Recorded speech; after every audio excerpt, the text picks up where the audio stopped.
Every year in the United States, there are roughly 600,000 cases of people going missing. Most of them, of course, are found, usually within a couple of hours, maybe the next day. But there are still a whole bunch of missing people who have never been found. I always find it fascinating that a person, a living, breathing human being, can just poof into thin air and never be seen again. No traces of them or anything. I still to this day don't know how it's possible, but we have hundreds of thousands of people out there who went missing and have never been found. So this will be another TikTok compilation video. Again, I'm trying to churn these out as fast as I can before I lose all of my content from TikTok once the eventual perma ban they give me, I'm sure, coming soon to a great, ugly, stupid theater near you. What? So, these are going to be 25 stories of missing people from my TikTok. So yes, it's in TikTok format. I understand if you don't like it. You can just, not watch this if you don't want. I understand. I get it. So if you're looking for closure, you're not going to get any of it, sadly, in this video. This is going to be a video full of no closure whatsoever. So it may bum you out more than the usual stories I tell that have conclusions. Of course, if you recognize any of these people or you have any information about any of these disappearances you're about to see, please contact the local authorities for that case. Because like Robert Stack always said, someone somewhere out there knows the truth. Perhaps that someone is you. Yeah. Oh, that was creepy. So without further ado, here are 25 stories of people who have gone missing. Viewer discretion is advised.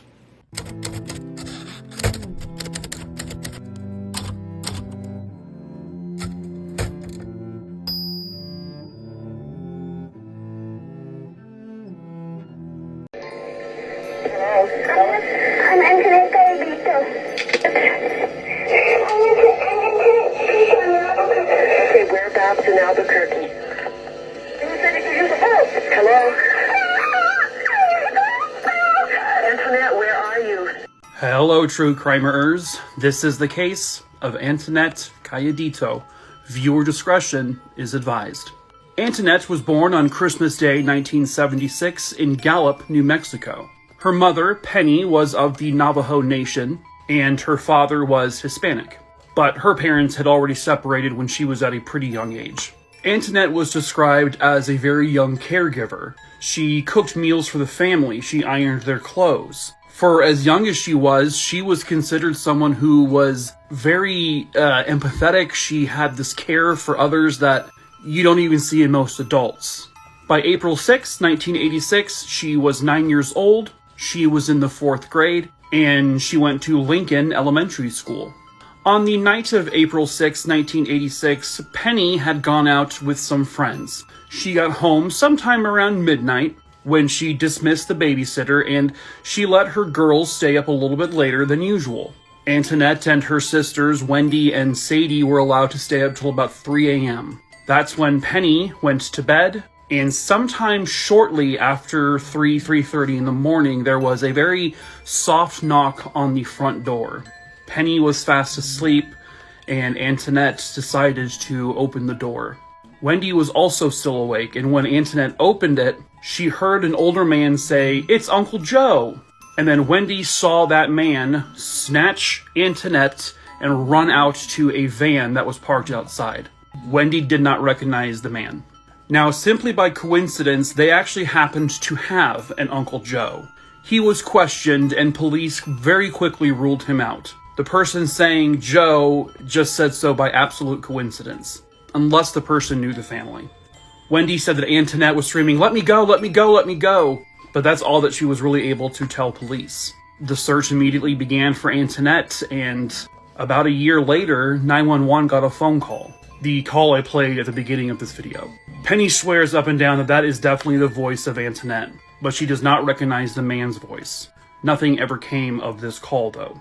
4 years later, at a restaurant in Nevada in 1991, an unkempt couple was seen with a young girl, who would be about Anthonette's age at that time. The young girl kept squeezing the waitress's hand. When they left and the waitress cleaned the table, they found a note like this that says, "Help me, call police." But again, nothing came of it.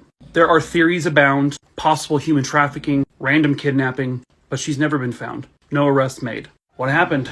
This is one of the most baffling disappearances I think I've ever heard of. Hello, true crimerers. This is the case of Stephen Koecher. Viewer discretion is advised. Stephen was born on November 1st, 1979 in Texas. But at the time of this story, he was living in St. George, Utah. At one point, Stephen worked for the Salt Lake Tribune. He then had a job at Matchbin, but here at the time of this story, the only work he was doing was he was handing out flyers, and it was just for like a local company. But this was not paying the bills, and Stephen was reportedly having some serious money issues. So, like any responsible adult, and that's definitely what he was out there looking for new work. And then, unexplained behavior began on December 10th, 2009. For motivations unknown, he left his home in St. George that morning, and then he drove all the way up to West Wendover in Nevada. He got some gas, and then he went to Ruby Valley. It was there where he went to the home of the Neff family. He had previously dated a girl named Anne-Marie Neff, and that was where her parents lived, but when he went there to go see her, she wasn't there. So after about 2 hours of visiting her parents, he left.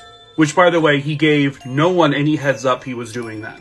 He then got into his car and drove all the way back to St. George. Now, when Stephen was back in St. George, everyone he came into contact with said he was completely positive. He was bubbly, he was happy. He seemed like he was very encouraged that he would be finding a new job soon.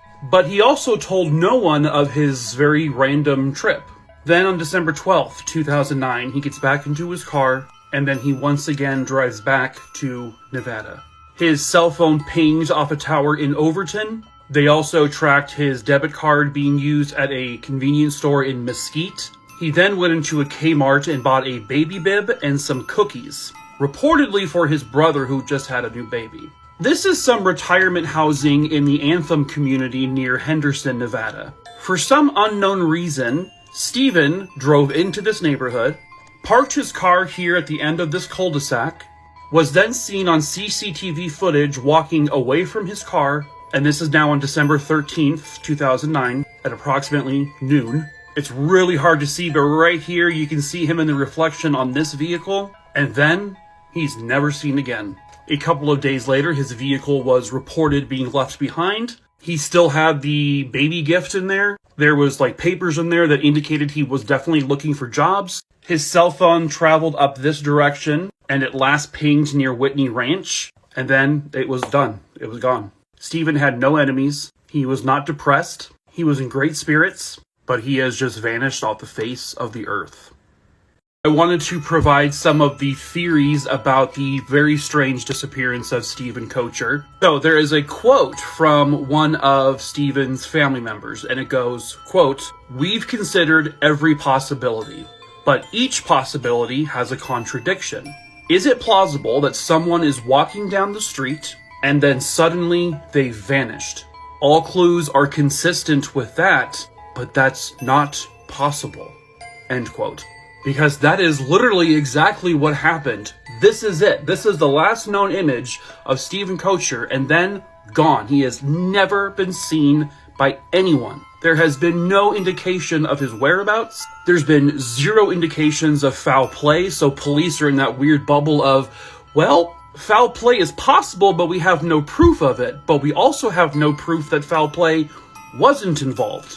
So, his family believes, because he's dressed very neatly, they said, and you can, I guess in the video you can see he's holding like a folder and walking very calmly. So his family believes that it's possible he was in Nevada for a job interview that he just never told anyone about. But why he parked in that cul-de-sac, who knows? But then also, why has he never been seen since? Who knows? The St. George police says, quote, "We know as much now as we did the moment he disappeared. His car indicates that he certainly intended to get back home. He had made purchases deliberately to give as gifts to people." Another theory is that, is it possible he was involved in some sort of illicit, illegal behavior? Could Stephen, desperate for money, had taken some sort of job involving running illegal substances? Desperate times, desperate measures. The police did have drug-sniffing dogs sniff out his car, and they found no trace of anything. His behavior beforehand was normal. He gave no indication that he was on anything. They said he is not one to just disappear like that. His computer records showed nothing unusual. No searches for how to end your own life. No searches for how to make yourself disappear. One final crazy theory that was presented. He disappeared 1 week after Susan Powell, also from Utah. There was actual theories that he eloped with Susan, and they then framed Joshua Powell, her husband, for her murder, which could explain the bones recently found were not human bones, but maybe put there to throw off the scent. But they found zero history between the two. No connections. Just a wild theory. So we are still left stumped. She would disappear from a Christmas party nearly 30 years ago, and she has never been found. Hello, true crimerers. This is the case of Melissa Brannen. Viewer discretion is advised. By December of 1989, Tammy Brannen here was a single mother to Melissa Brannen, and together they lived in the Woodside Apartments in Lorton, Virginia. And it would be here inside the apartment complex's party room that a Christmas party was being held. December 3rd, 1989, over 200 people who lived at the Woodside Apartments had attended the party, including Tammy and her 5-year-old daughter, Melissa. Now, towards the end of the party, Tammy was getting ready to leave, so she had asked Melissa to go grab their coats. So Melissa would walk out of view of everyone, and Tammy was saying goodbye to all of her friends. The problem is, Melissa, she never came back. It had been just moments, and she was within 25 feet of the party. But she vanished. No sign of her. The coats she was meant to get were still there. They scoured the building from top to bottom. They searched all of the apartment complex. She was gone. Melissa was reported missing, and the investigation began right away. Now, police would question everyone who attended the party that night, including the groundskeeper of the apartment complex, Caleb Hughes, and his glasses are a dead giveaway to what comes next. Now, police had to interview him at his home because he had been seen leaving the party just around the time Melissa had gone to go get the coats. Police asked if they could just, casually search his home and his vehicle, and he said, yeah, sure, go for it. Again, the night she disappears, in his washing machine were everything he wore that night, including his belt and his sneakers. Not many people throw their belts and sneakers in with the wash. Growing suspicious, they searched his car. And what they did was they took pieces of tape and they used it to pick up literally everything they could off of the carpeted areas of the vehicle. And this is where the entire case comes full circle. In the car, they found little black fibers. They would determine they came from rabbit fur that was dyed black. This is the coat that Tammy was wearing that night. So likely what happened was Tammy probably picked Melissa up and transferred fibers over to her daughter's clothing. And that's why these fibers were found in the man's car. They also found very unique blue fibers. Now, since Melissa was gone, they did not have her exact outfit. They were able to find an exact replica of the Sesame Street blue sweater she was wearing. The fibers were a match. Those fibers were also in his car. So he was charged with abduction with intent to defile, but not murder because they had no body. He was convicted and sentenced to 50 years. He got out after 30 years on parole. If they ever find Melissa's body, I believe they can then charge him with murder.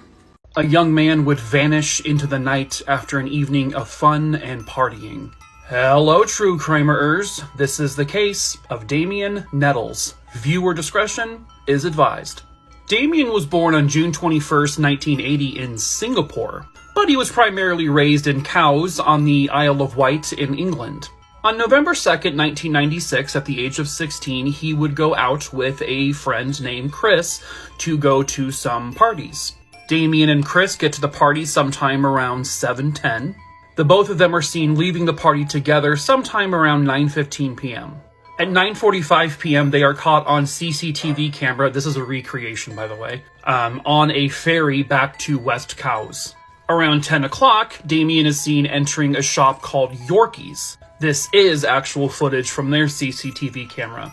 The worker there said he appeared to be pretty intoxicated and then he did not do or buy anything. About a half an hour after this image is taken, Chris and Damien part ways. And this is the last known image of Damien. Now, the rest of the evening, Damien, who's pictured here with his father, is spotted by several witnesses. There was a point when Damien tried to enter a pub, but he was turned away. Sometime shortly before midnight, the people who work at that Yorkie shop saw him walk past the store again and give them a wave. At 11:52, he's seen getting onto a bus where he asks to go to Cows, and he has a camera with him as well, and he attempts to take a picture of the bus driver, but I guess that doesn't work. And then he just gets off the bus.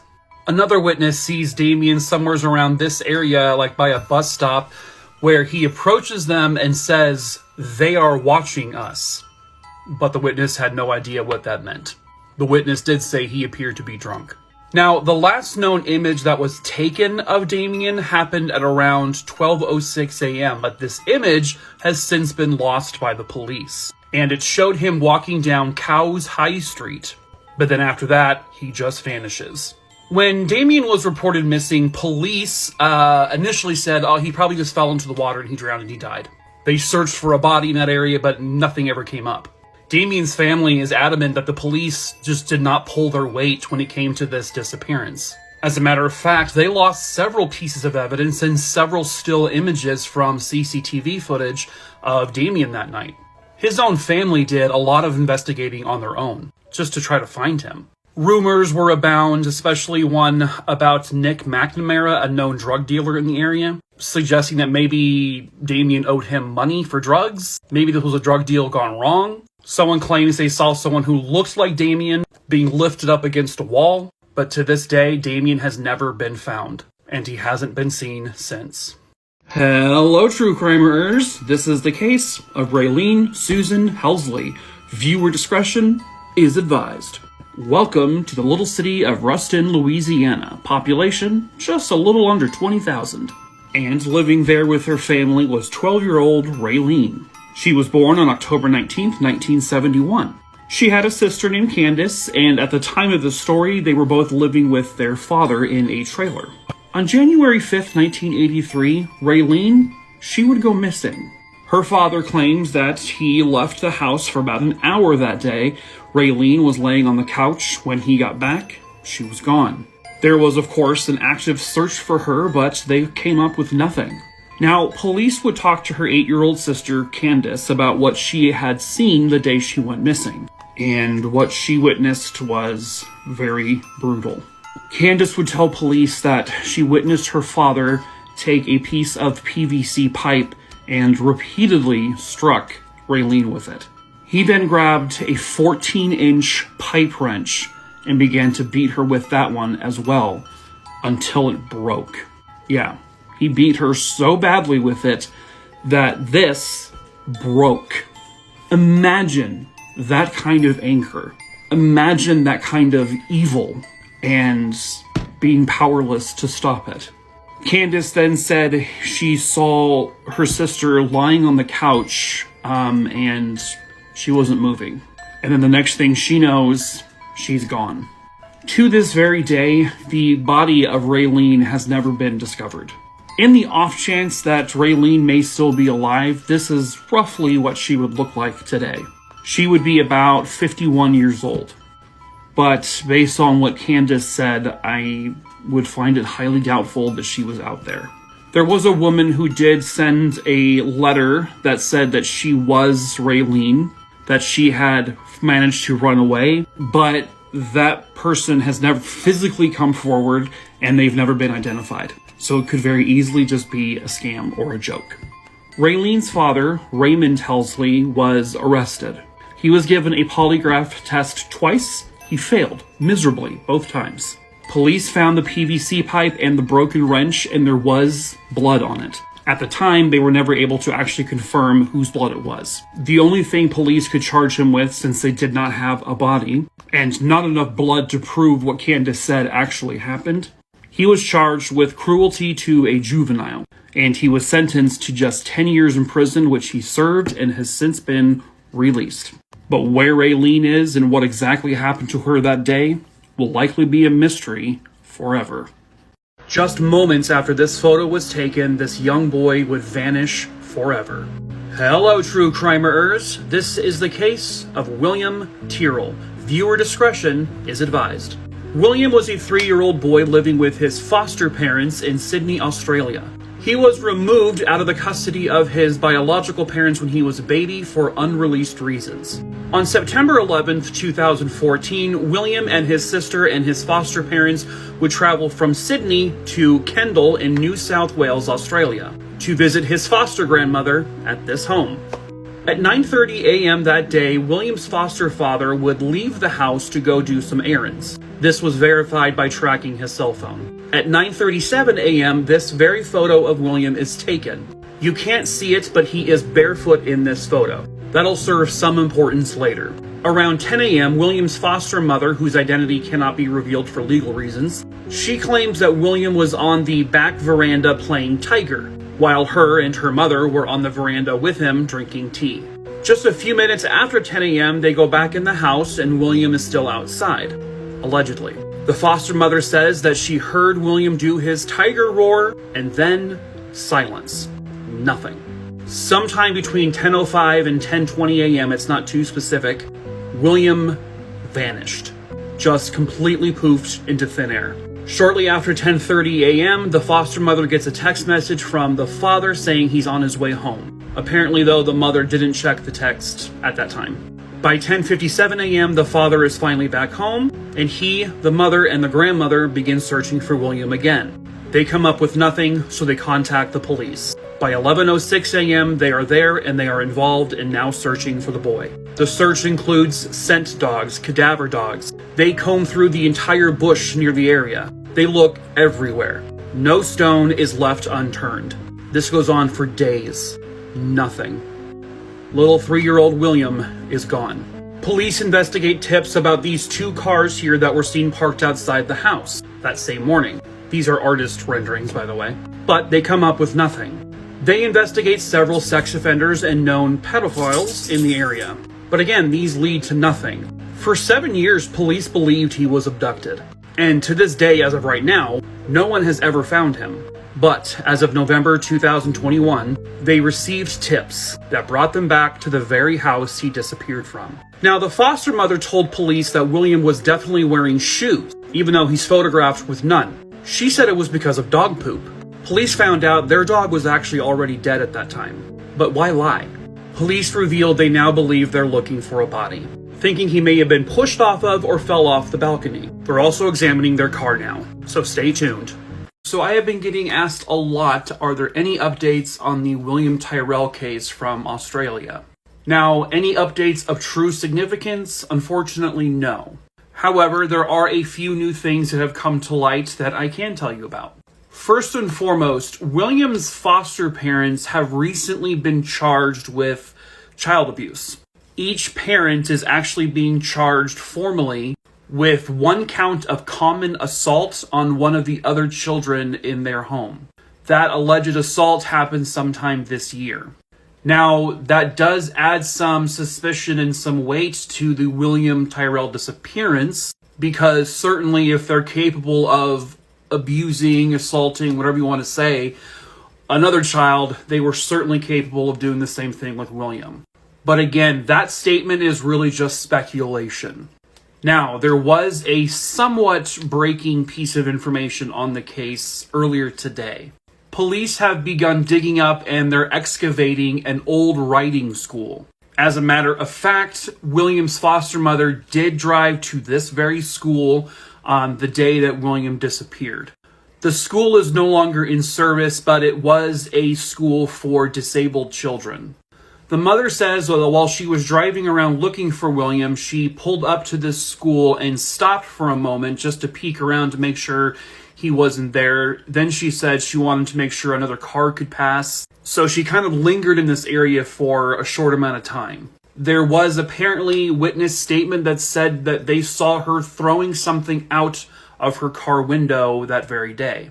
It should be noted that at this point, police have essentially announced they are no longer searching for a living child. They are searching for William's remains.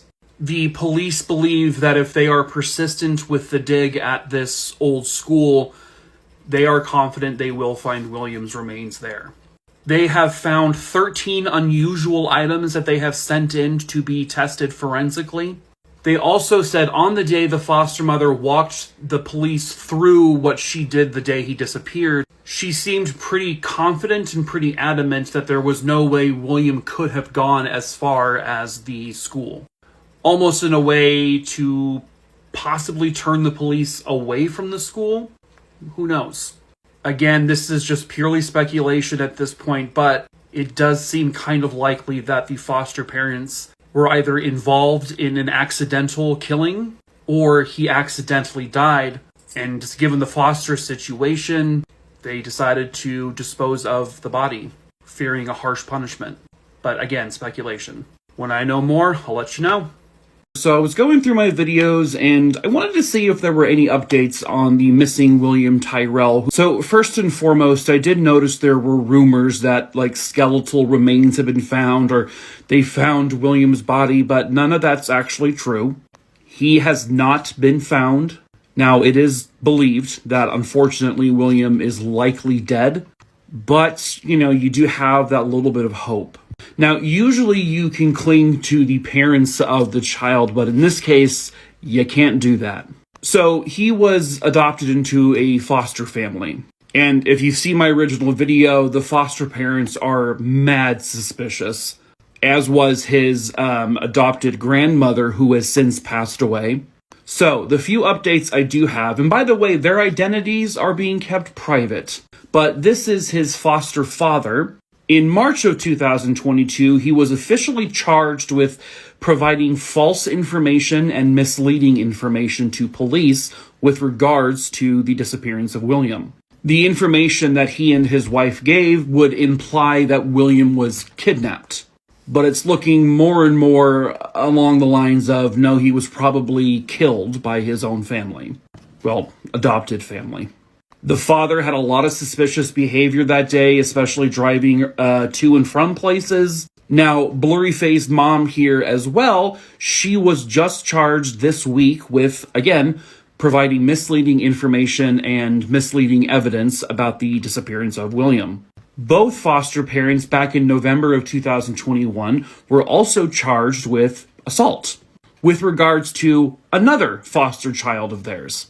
And also a couple of days ago, on April 11th, 2022, the mother was given some stalking charges. Those details are not released, so I don't know who she was stalking. Also, William's Spider-Man suit that he was wearing that day has not been found. Again, that was another rumor that said that his costume was found in good condition. That being said, police did uncover some red and blue fabric pieces that they had sent in for testing, but the results of that testing, to my knowledge, has not been revealed. And the search for William's remains continues until this very day. Lastly, just yesterday, on April 13th, 2022, his foster parents held a massive fire sale of children's products. Car seats, toys, clothing, a baby bed, and they're selling all of it for dirt cheap. Unbelievable. But that's the update I have for you guys right now. She would last be seen walking into her bedroom, and then she vanished. Hello, true crimerers. This is the case of Cecilia Huerta Gallegos. Viewer discretion is advised. Cecilia is a wonderful, loving, caring mother of 4 children, and they live in San Antonio, Texas. On the very early evening of July 7th, 2019, Cecilia would leave her work. Footage from the security cameras that they had in their home would show Cecilia walking into the house at approximately 7:30 p.m. that night. And then the cameras allegedly see that she walks into the master bedroom, but then from there, she is never seen on camera again. In fact, she isn't seen anywhere by anyone ever again. Okay, so let's rewind time a little bit. This man here is Cecilia's husband, Reyes Gallegos. According to witnesses, on June 22nd, 2019, Reyes would go to Cecilia's place of work and confront her about something. It was for an alleged infidelity issue. Reyes has a bit of a violent streak to him, and he caused a very huge scene at her work.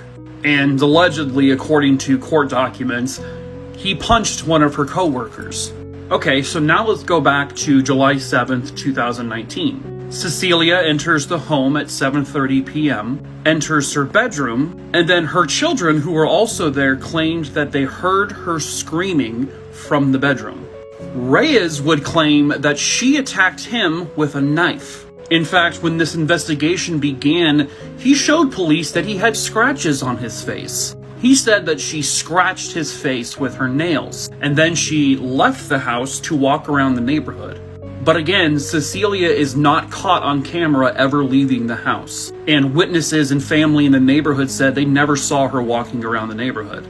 To make matters worse for Reyes, when police began looking at the security camera footage from the house, the cameras were turned off at 2:08 a.m. on July 8th, and they remained off for 96 minutes. Witnesses then said they saw him leaving the house and coming back many times in his white truck. They said he had a shovel, a saw, he was soaking with sweat. Police and family would search the entire area for Cecilia. They have looked everywhere they could possibly think for her. They're even looking in tunnels, and it's turned up nothing. On August 24th, 2021, police would arrest Reyes Gallegos and charge him with murder, even though she has not been found. If you have any information about her whereabouts, please share. An 11-year-old boy would vanish into thin air. Was this man responsible for his disappearance? Hello, true crimerers. This is the case of Mark Himbaugh. Viewer discretion is advised. Mark was born in 1980, and he was living with his mother and his brother in Delhaven, New Jersey. And on November 25th, 1991, something would happen to Mark. So, Mark's mother, Maureen, was asked by a neighbor if she could take her to an auto repair shop to pick up her vehicle. Maureen said yes, of course. She was about to ask Mark if he wanted to join, but he was already on his way out the door. This is because his mother would describe him as a very curious boy. There was a fire in the area, and he wanted to go check it out. He wanted to see the firemen, take care of the fire. So Maureen said, okay, that's fine, be careful, and she would probably only be gone about 20-30 minutes. Well, when Maureen returned about 40 minutes later, Mark was not at the house. Mark was not anywhere in the neighborhood. He was not at the location where the fire was. He was nowhere. He was gone. Now, one important thing to this is because of the fire, traffic had been rerouted on the same exact street that Mark was walking on to go to the fire, which was the street he lived on. On that day, Mark was wearing a blue USN sweatshirt, a gray jacket with red, blue, and gray plaid lining, gray Docker pants, and then red and white sneakers. When Maureen couldn't find Mark, she reported him missing at 5 o'clock that night. One witness came forward to say that they last saw Mark at about 4 p.m. that afternoon at a local park. The person who came forward was a guard who worked at that park. Some witnesses said they saw Mark with a girl who looked to be about 9 to 10 years old, and this was around 3:40 that afternoon. And this is a sketch according to one of the witnesses, but she was never identified and she never came forward.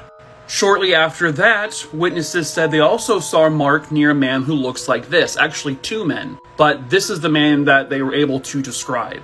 But again, no one matching this liking has come forward or has ever been found. On the day he disappeared, about 75 yards away from his house, they would find one of Mark's shoes, his left shoe. It was an LA Gear sneaker, but that is literally the only clue they have. This case went cold as soon as it began. No one has seen him, no one has heard from him, and it's been nearly 30 years. This is what he would look like today if he were alive. Do you recognize that man? Is Mark still alive? Hello, true crimerers. This is the case of the disappearance of Martin Allen. Viewer discretion is advised. Martin was born on October 19th, 1964, in London, England. His mother was a secretary at a school, and his father was a chauffeur to the Australian High Commissioner. And once his father got that job, the family would move to Kensington in London. Martin was considered a shy boy. He was well behaved. He did his studies. He got good grades.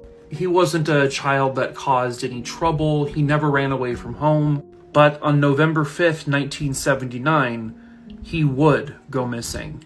Now, Martin had an older brother named Bob who did not live with the family.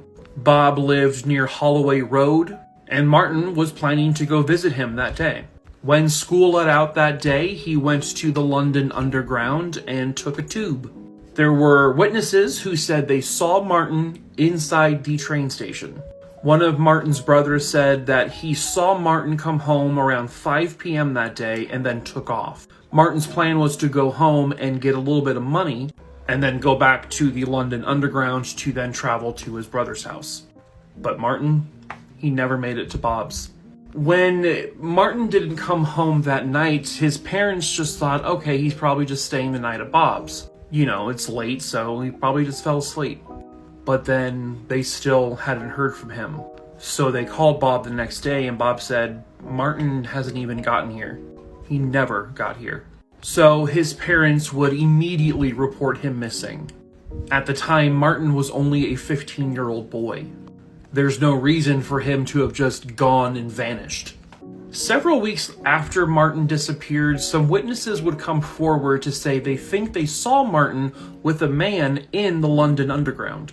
This is the composite drawing of that man, who witnesses said he was poking Martin in the back and told him, don't even try to run away. The man was 6 feet tall, somewhere in his 30s. He had blonde hair. Police literally went house to house looking for this man and looking for Martin. They said they spoke to at least 50,000 people about this case, but this man's identity has never been found out. Police even interviewed the infamous serial killer David Nielsen, but he was quickly ruled out. Police were tipped off about a shrine that was inside the home of a known child molester, which is weird and creepy, but again, it led to nothing. Sadly, both of Martin's parents have since passed, and Martin, he is lost forever. Hello, true crimerers. This is another very recent case, and this is a missing persons case. If you live near the Killaloe area of Ontario, Canada, I would appreciate if you would give this one a listen. Or also in the area of Haggerty or Richards. On December 31st, 2021, so again, just the other day, 48-year-old Catherine Lewis, who is pictured there, she was reported missing by her family. She was last seen on December 28th, 2021, near Killaloe. She is about 5'10". She has recently dyed her hair black and blue, but I guess normally has brown hair. She was last seen driving a blue Hyundai Elantra, and this is her exact license plate right there. This is another photograph of Catherine, and this was on her daughter's TikTok page. Her daughter is Abby Does Cosplay. She has also posted a video about her mother. If you live in the Killaloe, Richards, and I guess also the Pembroke and Belleville areas, I'm sorry, I'm not familiar at all with Ontario, but if you recognize this woman, if you recognize this car with this license plate number, or if by chance you are Catherine and you are seeing this video, please reach out to abby.does.cosplay. I will link her in the comments below, her TikTok page. You can DM her personally, or if you have seen her and want to report it to the police, contact the Ontario Police at 1-888-310-1122. Thank you very much. I hope she gets found. Hello, true crimers. It is time for another Christmas murder story. Well, missing, possibly murder? This is the case of Patty Vaughan. Viewer discretion is advised. Oh, look at the puppy! This case takes place in Lavernia, Texas. Yeehaw. And pictured here was 32-year-old Patty Vaughan. her husband, JR, and their 3 children. By 1996, Patty and JR had been married for about 11 years. And for most of that 11 years, it seemed to be a perfectly normal, happy marriage. But by 1996, they had a big falling out. It was so bad that JR moved out of the house and got his own apartment. However, they were not officially divorced. And at that point, Patty started dating another man. His name was Gary. I don't have a picture of him. Christmas Eve 1996, Patty and her new beau Gary, they would go have dinner with Patty's family. Everybody loved Gary. I mean, who wouldn't love Gary? Now, on Christmas Day, JR would be going to the house he used to live in with his family to spend some time with the kids. It's Christmas. Of course. At some point in the afternoon, Patty and JR got into a big ol' fight. Not a dukes out fisticuffs kind of rumble, but they were yelling and screaming at each other, and JR was thought it was super inappropriate that she was already dating this guy named Gary. You know what, JR, leave Gary out of this. Gary's a wonderful man. Now, allegedly, family members tried to come by the house that day to say hi to Patty, but JR would say, no, she's not feeling well. The only family member to speak to Patty that day that wasn't JR was Patty's sister, and she said that Patty did not sound like herself. JR up here, he said that it got so bad that Patty just took her keys and stormed off. And that was the last time anyone ever saw Patty. To this day, she's never been found. Now, the day after, December 26, 1996, Patty's minivan would be found, abandoned. There was a flat tire. Patty wasn't there, her purse, her keys, gone. When the van was found, JR would file for divorce from Patty as a way to coax her out. What? Where's Gary? He would handle this so much better. I trust Gary. They made Gary take a lie detector test and he was a suspect? Gary, no! Don't worry, he passed. But then Gary died 2 years later in a car accident. I'm fine. There were traces of blood in the van. Police also found traces of blood at her house, in her bedroom. All of the blood matched Patty. Police know she's dead. They just don't know where she is. JR has always been the main suspect, but they have nothing to arrest him on. Hello, true crimerers. This is the disappearance of Kyle Mosher. Viewer discretion is advised. In 2013, Kyle was a 27-year-old father of 4, and they lived in the Roscommon County area of Michigan. And at the time, he was also engaged to be married. But sadly, a wedding would never take place. On July 19th, 2013, Kyle, using his fiance's pickup truck, would drive one of his friends out to the city of Cadillac. And I guess this is on the Kalkaska and Missaukee County border. The acquaintance, or friend, said as they were driving through a heavily wooded area, they drove over a tree stump on accident and the truck got stuck. So Kyle, his friend, and Kyle's pit bull, whose name is Holly, got out of the truck and began to walk. And then the next thing that's known is that 3 days later, the friend comes out of the woods, but Kyle does not. Now, I am actually a bit fuzzy on the 3 days later aspect, because everywhere I've read, and I've watched a couple of their local newscasts about this, they all say it was 3 days later. So I'm guessing the friend was in the woods for 3 days? I don't know, unfortunately. But the point is, Kyle wasn't with him, and neither was the pit bull Holly. Now, Kyle's fiance would report him missing a couple of days later. From what I can see, the friend that he was with was supposed to be questioned by police, but he lawyered up, which is a massive red flag. Now, I'm not saying the friend had anything to do with it, but the police do suspect foul play involved. One witness said they saw Kyle walking down this 2-track road right here on the day that he allegedly went missing. And this witness believes that she, in fact, was the last person to ever see Kyle alive. But she was just speculating. And this is obviously because she cannot confirm it was definitely him or not. From what I've been able to gather, the dog, Holly, was found alive right near the area where Kyle and the truck initially got stuck. There is speculation that Kyle was also trying to dodge some warrants but his family denies this. It just kind of does beg the question, did Kyle's friend help him disappear? Or did Kyle's friend make him disappear unwillingly? To me, it's crazy sus that he got a lawyer pretty quickly. Kyle had 4 children. He loved them dearly, and he would never just abandon them. But here we are a little less than 9 years later, and he still isn't found. If you have any information, please contact this number. Hello, true crimerers. This is the case of Megan Gallagher.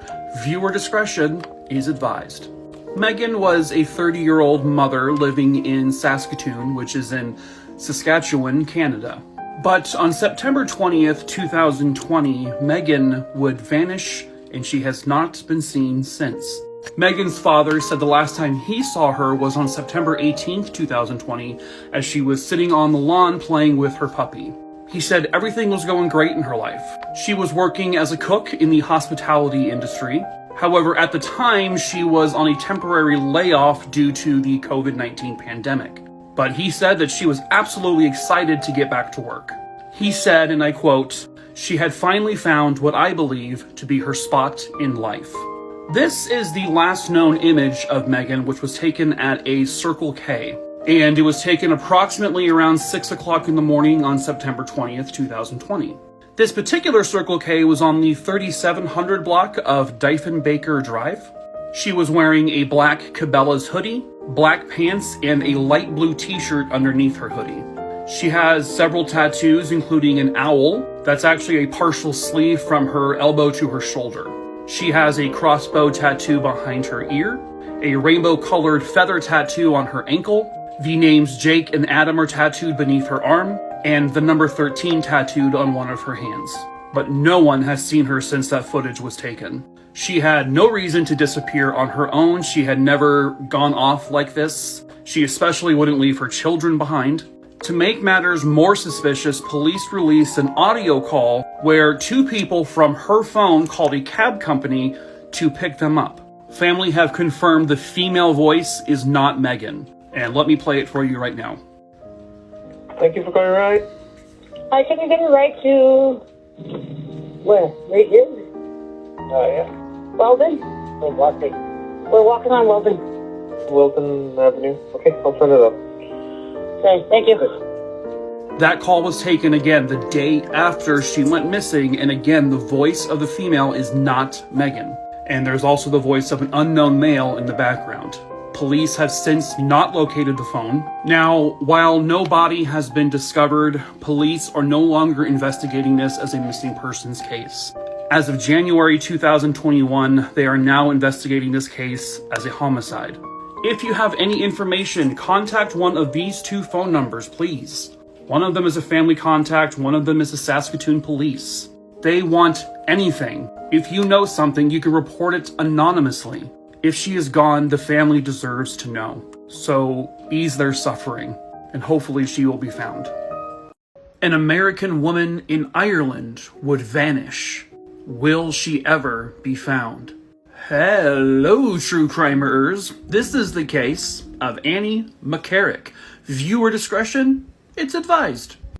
Annie was born in 1966 in Long Island, New York, alright?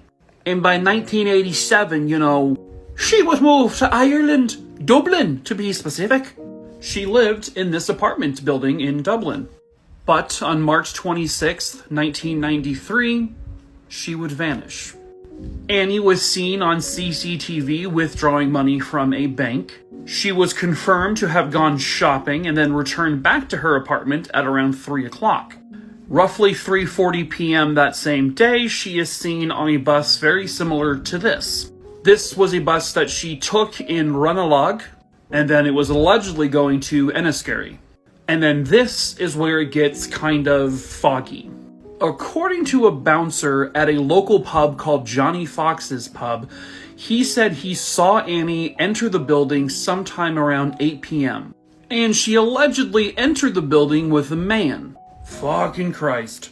Ugh, I hate composite drawings. This is a composite drawing of the man that Annie was supposedly seen with at the pub.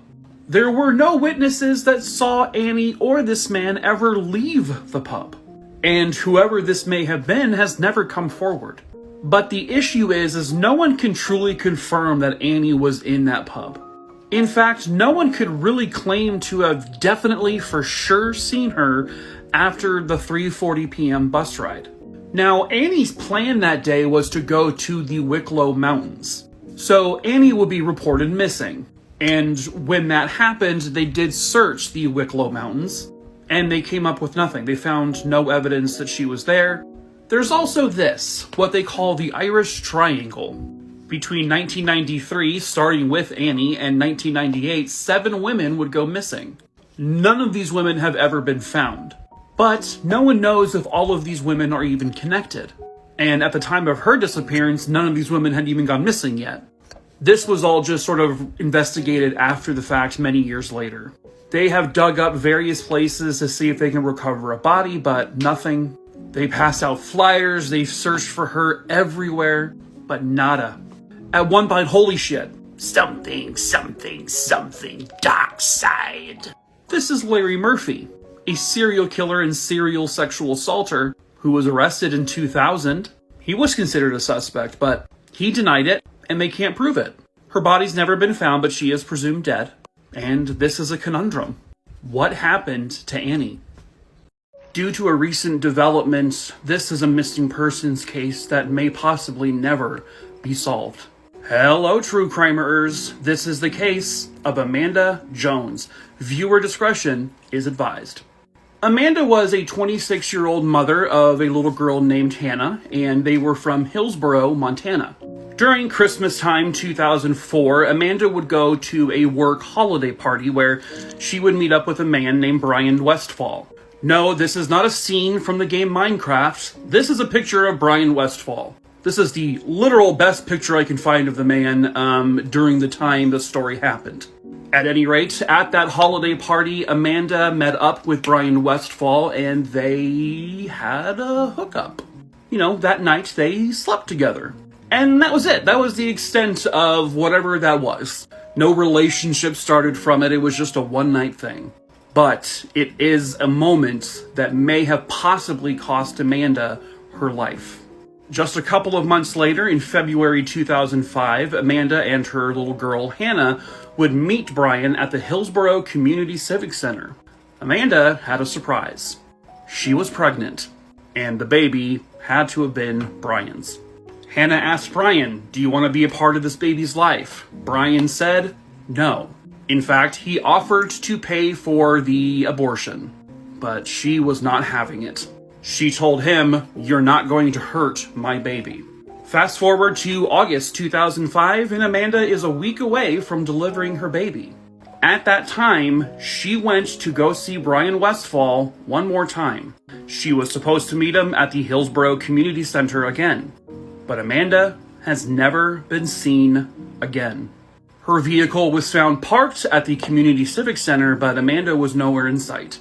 Inside her car were the sonogram photos.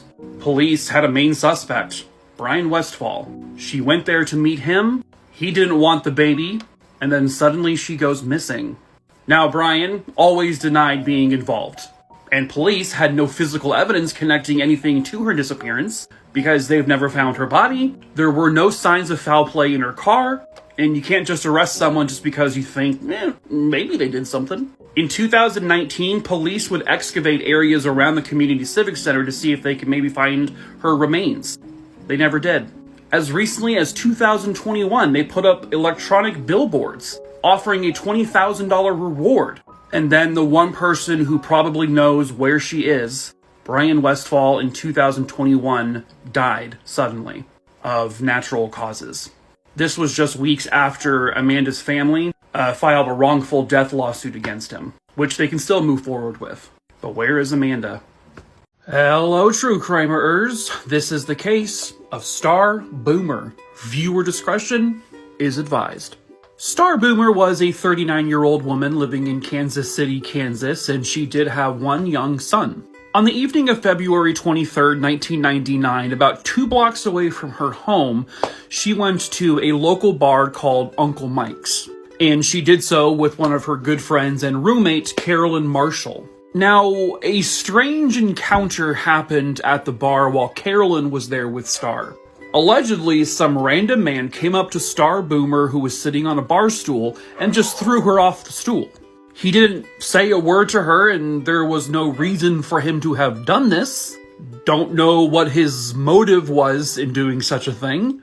But the man was given the boot out of the bar, and Star and her roommate continued to have a drink. Now, Carolyn had a drink or two, and then she had to leave and went back to the house. Star decided to stay behind, have a few more drinks, hang out with some of her friends, and when she was ready to be picked up, she would give Carolyn a call. Carolyn never got that call. Star never came home. About 5 days later or so, Carolyn finally reported Star as missing. Why she waited 5 days, I'm not sure. So, according to what police uncovered, there was another altercation at the bar involving Star Boomer. Apparently what happened was there was a very physical altercation where Star was beat by two men. And then she was dragged out of the bar, and then from that point on, no one saw her again. Now, in 1999, two men were arrested for her kidnapping and probable murder. One of them was William Gino Spradlin, and this fella, Robert Butch Horn. However, the witnesses who were at the bar that night refused to testify against them because they were afraid. Now, there was another man at the bar that night named Sean Pernice. The reason why it's mentioned is because in 2009, his wife would go missing and then she would end up murdered, but her body had never been recovered. Obviously, that happened well after the Star Boomer situation, but it's just a really weird coincidence, I guess. But police, I believe, ruled him out. In recent years, they got tips as to the location of Star's body, and they've even excavated areas, including just right down the street from the bar where she lived. They've also dug up tiles and flooring at the bar, but they've never found anything substantial. Star Boomer's body has never been located, and the two men who apparently beat her to death, well, they're out there just roaming free. It's a very strange and vague story. Hello, true crimerers. This is the disappearance of Joanie Hall. Viewer discretion is advised. Joanie was a 17-year-old girl living in Warrenton, Oregon. In 1983, she was a senior at Warrenton High School. Joanie wasn't known as like a troublemaker, she didn't ruffle any feathers, she wasn't a drinker or a smoker, and she was considered a very reliable person. Which is unusual for, a teenager, especially in the 80s. Shortly before 2 p.m. on September 30th, 1983, school would let out and Joanie would leave her school in a friend's vehicle. Sometime approximately between 2 p.m. and 2:30 p.m., the friend dropped Joanie off at the local mini-mart. The plan was that the friend would then just leave from there because Joanie would walk the rest of the way home. But Joanie would never get home. And, this is specifically in Clatsop County, Oregon. Pretty small little area. And the Clatsop County Sheriff's Department got involved right away. Now, I have seen information, namely on their Facebook page, so take this with a grain of salt. I don't know how accurate this part is, but allegedly the sheriff's deputy who initially started this investigation, apparently his son was someone that they just wanted to question, and he questioned his own son about this girl's disappearance. To me, that's a bit unorthodox, possibly even improper, but that being said, the sheriff's department did work on this case pretty diligently. They searched and searched for Joanie Hall, and she just never came up. The 80s, and especially in the northwest of the United States, was probably the absolute worst time when it came to serial killers. They ran rampant that entire decade. So they did kind of beg the question, was she taken by a serial killer? But her body has never been found. There has been no traces of her detected. Like, no items of clothing, no backpack, purse, money, nothing. This is just another one of those cases where a human being somehow just vanished. Like, literally magically vanished. But we know that's not possible and that's not what happens. But what on earth happened? I cannot find information on if the friend who drove her to the mini-mart was questioned, but I assumed he was and cleared. This is what she would have looked like in 2018, assuming she was alive. Both of her parents unfortunately died in 1994, never knowing what happened to their daughter. Again, there is always more than one victim.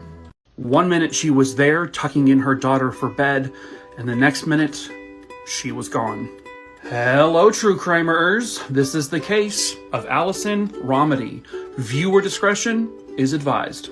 Allyson was a 43-year-old mother of two, including a 10-year-old girl and an adult son. And they lived in Rincon, Georgia. And Allyson also had a case of multiple sclerosis. Her sister Jennifer described her as someone, who wasn't perfect. She made mistakes like the rest of us do. But she was just a really loved individual. On February 28, 2002, at their Weisenbaker apartments, Allyson would tuck her daughter into bed sometime around 9 p.m. Less than 10-15 minutes later, her daughter got up to get a glass of water, and she saw her mother in the living room. But when she woke up in the morning, her mother was gone, which obviously is very unusual. The daughter, being only 10 years old at the time, just sort of assumed that maybe mom went to work, but she didn't. So, on March 1st, 2002, Allyson was reported missing. About a mile away, roughly a 3-minute drive from where they lived, here at the Fair Oaks apartments, Allyson's vehicle was found. Her car, a 1997 Plymouth Breeze, was in perfectly good condition. There was no sign of a struggle inside. There were no belongings left in there. There was no evidence of anything inside the vehicle. The concerning thing is that Allyson left behind a lot of stuff at home. Things she would have needed, such as her medication for multiple sclerosis. Without that medication, she's not going to get very far. The only thing she really brought with her, according to her family, was a baseball hat. Now, Allyson did have a boyfriend at the time who has not been named publicly, nor has he been named an official suspect in this case. But it's interesting to note that he has refused to take any polygraph tests, and he has not cooperated at all with police.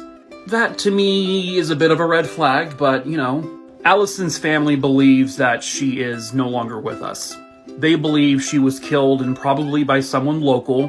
Rincon, Georgia only had a population of about 2,000 people at the time. So the fact that she kind of seemed to leave her apartment quietly indicated she probably knew the person she left with, or was forced to leave with. But police have very, very, very little evidence, or they have no witnesses that seen her. Nothing. It literally is like she was there 1 minute and then poof, gone the next. No trace of her anywhere. Police do suspect foul play was involved. If you know anything, you can contact the Rincon Police Department at 912-826-5200. Hello, true crimerers. This is the case of Alexander Silva, also known as Lil AJ. Viewer discretion is advised. 19-year-old AJ lived in the Houston, Texas area. And, there were some issues with the law with him. In fact, in April of 2021, he was wearing an ankle monitor, something similar to this. He had the ankle monitor because he was charged with felony retaliation. Now, you may have seen this case pop up on TikTok before. In fact, his uncle, pictured here, has a TikTok page that is dedicated to AJ's story. I will tag him in the comments below so that way you guys can go check out his videos to get a lot more context. At the time of the story, AJ was a recovering addict, and he was in a relationship with a girl. It was a bit of a tumultuous relationship, and her name is Joanie. Now, AJ's family, the last time they saw him was on Easter Sunday, which was April 5th, 2021. But after that Easter Sunday, they have never seen or heard from him again. So he was reported missing by his family. Now, going back to the ankle monitor, these things are tracked 365 days a year. And the family is asking police, can you please ping his location? For some reason, they wouldn't do it. The Houston Police Department has not been really all that helpful. They barely want to even label him a missing person. It took 2 months after he went missing for the family to finally get the information from the ankle monitor. So around April 11, 2021, the ankle monitor pinged in this general location, and then shortly after that, it pinged at this warehouse. And the ankle monitor information says he violated his curfew because he was in this location for 41 hours. That's a bit of a red flag. So AJ's uncle drove out to Houston because he lives in New Mexico, and because the Houston Police Department really isn't doing anything to help, he and his family have been doing most of the investigation. They have been able to get eyewitness testimony that AJ was last seen by anyone, last seen alive, with his girlfriend or ex-girlfriend, Joanie. The uncle started to question people that he saw near the warehouse where his monitor pinged. One of these witnesses claimed they actually saw AJ be murdered. Shot 2 times in the head and then put into bags. And then he was left there for a couple of days. Police still won't send anyone out there to collect evidence. So no one official has been to the warehouse. No DNA swabs are collected. The family's been collecting everything they can. They had cadaver dogs brought in. They picked up the scent of a dead body at that warehouse. But again, police aren't doing anything. At the very least, take a day. Investigate this as a murder. No body has been found, and no one wants to help. I wonder why that is. In 2017, this mother of 4 would disappear into the night, and she has not been seen since. Hello, true crimerers. This is the case of Brianna Vibert. Viewer discretion is advised. In the first few years of her life, Brianna was in and out of foster care.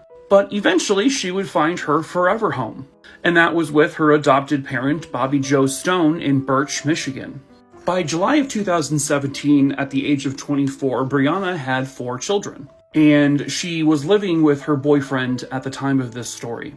In the early morning hours of July 15th, 2017, Brianna got into a pretty heated fight with her boyfriend. Her 4 children weren't allowed to be at the apartment because there was no running water there. This obviously caused her to be upset. She just wanted to be with her kids. But apparently the argument just kind of got loud, so she stormed out of the apartment. Throughout that early morning, she would be seen at 2 different gas stations. According to investigators, she was looking kind of panicked, nervous, anxious, and then allegedly she got a ride from a stranger. These images are taken from CCTV from the gas station of that man. The unknown man was driving a red Pontiac Aztek. According to the man, because police have actually spoken to him, Brianna asked him for a ride to a nearby restaurant, which he did. She then asked him to take her to a strip club nearby where she used to work, which then he did. And then people at that club witnessed her leave with this same man. He then dropped her off at a different gas station. They have CCTV footage of that store as well, but I can't seem to find footage from that one. But in it, at about 2:45 a.m., Brianna looks very, very panicked. She is seen stumbling and actually kind of holding on to shelves, trying not to fall. They say that her arm has blood on it.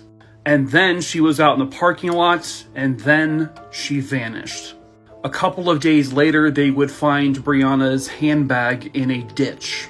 Her cell phone was left behind in the red Aztek. Now, like I said earlier, police did speak to the man in the red Aztek. He has fully cooperated, and they have not revealed his name. They have stated that he and also Brianna's boyfriend are not considered official suspects at this time. But also, no one is totally ruled out. The primary goal is to find Brianna. She has never been found. There was one reported sighting of someone who looked like her in New York, but that turned out to be nothing. Brianna loves life. She loves her kids. She loves her family. If you have any information, please contact this number and help bring Brianna home. In the early morning hours of January 6, 2003 in Nebraska, a 4-year-old boy would last be seen with his father and then never seen again. Hello, true crimerers. This is the case of Brendan Tyler Gonzalez. Viewer discretion is advised. Brendan was born on July 30th, 1998, and he lived in Plattsmouth, Nebraska with his mother. By 2003, his mother, Rebecca Gonzalez, had full custody of Brendan. His father was Ivan Kurt Henk. By 2003, he and Rebecca were no longer a couple, but he still saw Brendan from time to time. Somewhere between 9 a.m. and 9:15 a.m. on January 6, 2003, Brendan was actually seen with his father playing on the front yard of Brendan's house. And then later on in the afternoon that day, Ivan was being pursued by the police. Now, the reason why police were actually chasing after him was because they thought he was somebody else. They thought he was a suspect in a robbery, but it wasn't him. But Ivan, who had a criminal history, just knew the police were chasing him, so he took off. Now, it was actually a high-speed pursuit until it ended when Ivan would wreck the vehicle into a guardrail. He survived and he was fine. Now, he was driving his ex-girlfriend, Rebecca. It was her car. It was a 1997 Hyundai Accent, and he took it without even asking her. So, because it was Rebecca's car, police would notify her of the situation, and that's when she told police, hey, my son's missing. So, police now had Ivan in custody, and they asked him, hey, where is Brendan? He's like, I left him with Rebecca. Now, Ivan would be charged with all of the actions that took place during the high-speed chase. Police searched the car and they found traces of blood in the trunk and also on the car seat in the vehicle. That blood would match Brendan's. Not enough to say anything necessarily horrible happened, but blood all the same. In April of 2003, Ivan would be sentenced to 1 year in prison, all due to the high-speed chase. And that is when he all of a sudden confessed to what happened to Brendan. He said he thought Brendan was the Antichrist because he said he saw the number 666 on his person. So he confessed to ending the boy's life and putting his remains in a garbage bin. Police found traces of Brendan's blood on the garbage bin, but it had already been taken to a nearby landfill. They searched and searched and searched and have never found the remains of Brendan. To my understanding, the Sarpy landfill has now closed. Ivan pleaded guilty to the murder, and he was sentenced to life in prison without the possibility of parole. And he has still never been recovered. Hello, true crimerers. This is the disappearance of Reed Taylor Jeppson. Viewer discretion is advised. Reed was born on May 28, 1949, and he lived with his family in Salt Lake City, Utah. He was a part of a big family. He had 11 siblings.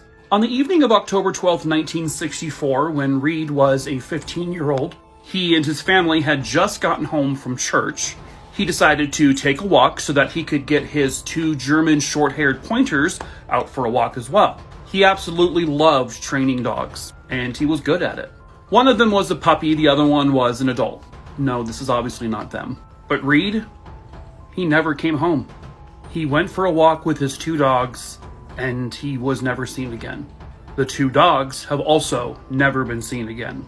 One of Reed's friends said he saw him walking the 2 dogs near the St. Mary of Wasatch building, but that was the last reported sighting of him. This is yet another story where another person seems to just vanish into thin air. And like I always say, that isn't possible. A vortex or a black hole doesn't just open where a person falls into it and they're literally wiped off the face of the earth. Something happened to Reed Jeppson, and somebody knows what happened to him.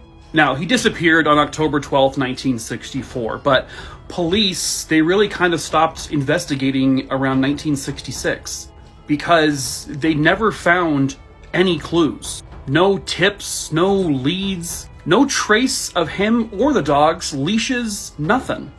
Nothing has ever been found. His family said there's no way he ran away because he left literally every single thing at home. And he wouldn't leave home, especially with his 2 beloved dogs, without bringing anything to take care of them either. His family all said that everything was actually going really well for him at that time. Just like a couple nights before he disappeared, he scored his first touchdown. He was on the football team. And he was really excited about that. But police they have nothing. They tried reopening the case back in 2009, and this was an age progression of what he would look like around the age of 60, if of course still alive. Today he would be in his 70s. So if by some crazy chance you recognize a man that looks like that, there's a number right here for the Salt Lake City PD that you can call and reach out to. Here's the case number. This is all the information you would need to report anything. It's been a really, really long time, and his family has still not given up hope. Eventually, they did buy a tombstone for him, and the thought seems to be that he is deceased. But there was never any sign of foul play, so what happened to Reed Taylor Jeppson? 5 years ago, a popular restaurant owner vanished, and to this day, there has been no sign of him. Hello, true crimerers. This is the case of Robert Brannen. Viewer discretion is advised. Robert Brannen lived with his wife and 3 children in Old Forge, Pennsylvania. Back in 1961, they would buy Gigarelli's Pizza, and it's been in the family ever since. That is until January 25th, 2017. That evening after the restaurant closed, Robert would actually take his son Bobby home, and Bobby was a partner in the pizza store.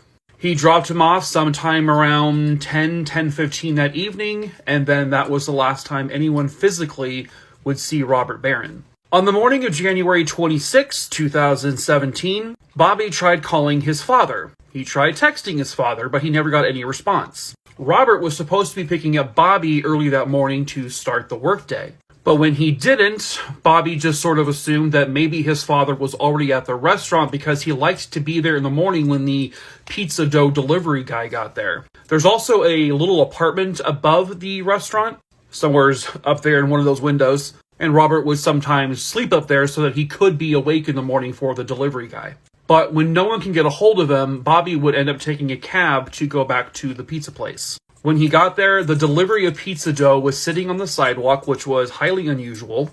When he walked in the restaurant, something looked wrong. Something was out of place. So, fearing the worst, he would call police. When police get there, they search the entire building and they find what looked like a very huge struggle took place. This here is like a list of the stuff that police were able to collect there. But there was a substantial amount of blood, there was hair, and there was a lot of cleaning supplies, and it looked like someone tried to obviously clean up the crime scene, but they did not finish it. They even found one of Robert's teeth. So it was obvious a major altercation took place. Now, Robert's car, a 2006 Hyundai Elantra, was also missing. It would be found several miles away several days later, and it too had blood in it, which all matched Robert. At this point, the odds of Robert being alive, probably pretty low. This is his wife standing outside the restaurant where they had put up a billboard, because it has been 5 years and they still have no clue where he is, and police have allegedly gotten nowhere in finding out who did this. Why would they take him? Why kill him? You know, they searched the area and they just have not found anything. No trace of him. Was this a burglary gone wrong? Did he walk in on something he shouldn't have? Police have few leads. The amount of blood loss would definitely indicate he is probably dead. And someone knows what happened. What the hell happened to Robert Brannen? Hello, true crimerers. This is the missing persons case of Sebastian Husted. Viewer discretion is advised. Sebastian, who actually goes by the name Ty, was born in Centerville, Iowa. At the time of his disappearance, he was 18 years old. He was working for a power washing company, and he was actually expecting his first son. His family says that at this point in his life, he was really trying to make some positive changes in his life, especially with a new baby boy on the way. On January 22nd, 2018, Ty would carpool to work with a new coworker of his who happened to live in the same apartment complex as him. This particular job was going to be power washing a hog farm, a barn, and it was located south of Lineville, which is in Mercer County. Now, after arriving at the hog farm, Ty began to text his brother Malcolm. Ty texted him that this new coworker was acting very, very strangely, and the coworker's behavior was becoming aggressive towards Ty. And it made Ty like, I gotta get out of here. So he texts his brother, hey, can you pick me up, please? When his brother called Ty's cell phone, Ty did not pick up. He then tried texting him many times to get directions or to get an address. Ty never responded. And later that day, the coworker would drive back to Centerville But Ty was not with him. Ty was missing. He had nothing with him other than the clothes on his back and his cell phone. The idea that he just picked up and left on his own seems very, very far-fetched to his family. And even police would agree that they suspect some kind of foul play is going on here. Because the coworker is refusing to talk to police. The coworker won't talk to the family. I don't know the coworker's name. I don't have a picture of him. But he sure sounds very sus. Considering Ty was texting his brother that this guy is basically a wackadoo and I need to go away from him. And then, like that, Ty's gone. There has been no credit card use under his cards. They were able to ping his cell phone, and it pinged near where the hog farm was, but that was the last place it ever pinged. Now, it doesn't even appear to be on. Now, Mercer County is actually in Missouri. So you have two different jurisdictions here kind of going over the same case. And they said they've gotten like 40, 50 leads, but all of them have led to nothing. There has been no sighting of Ty. Nothing. I'll go ahead and say it. The coworker clearly did something to him, but police don't have any evidence to even question him or get a warrant. A few months after he disappeared, his baby boy was born. Please contact one of these numbers if you have any information. In the early morning hours of September 29th, 1996, a Canadian teenager would leave her friend's house and has never been seen since. Hello, true crimerers. This is the case of Melanie Ethier. Viewer discretion is advised. Melanie was a happy, bubbly, energetic 15-year-old girl living in New Liskeard, Ontario, which is in Canada. She had a big group of friends who she was hanging out with on the night of September 28th, 1996. That night, her and her friends went and got pizza. They went shopping for a couple of items to make a cake for her grandmother the next day. Melanie was described by her mother and her friends that night as being in a really good mood. To wrap up the evening, they went to a video rental store and picked up a movie.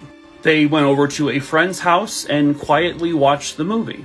According to her friends, and police believe this, they did not consume any alcohol, they didn't do any drugs that night. It was just a group of friends hanging out, having fun. At approximately 12:30 in the morning now on September 29th, one of Melanie's female friends had to leave early to catch a ride. When she left the house, she noticed a very strange vehicle driving very, very slowly past where the house was. It appeared there were two, older teenage boys inside, and it made her so uncomfortable that she actually ran to her next destination where there was more lighting. And then about an hour after that, Melanie would leave the friend's house. She was planning to walk back to her house, which was only a kilometer away, or about 3,300 feet away, less than a mile. One of her male friends walked her to the door and watched her walk away. That night, Melanie was wearing a green Nike windbreaker, a white t-shirt with a Blue Heart Pepe logo, blue jeans, a black belt, which had a silver buckle, black boots with short heels, a necklace, and a watch. According to witnesses, they spotted Melanie on this bridge, which is the Armstrong Street Bridge. The witness claimed they saw her walking alone. She did not appear to be in any distress, and she was just casually walking. And then, gone.